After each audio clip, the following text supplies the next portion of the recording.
Подвиг. Была та быль и вправду черной.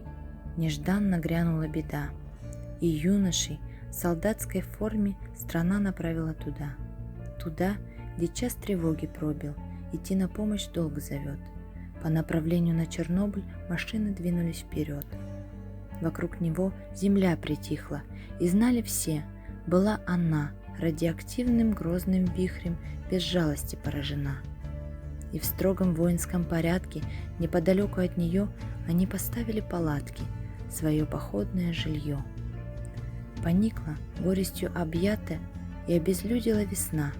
Спасали и весну солдаты, не зная отдыха и сна.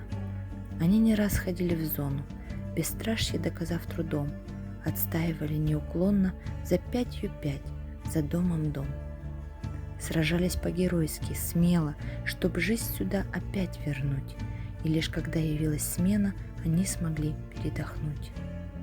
Им генерал вручал награды, не мог волнения сдержать. Он выстоял у Сталинграда и знал, как трудно побеждать.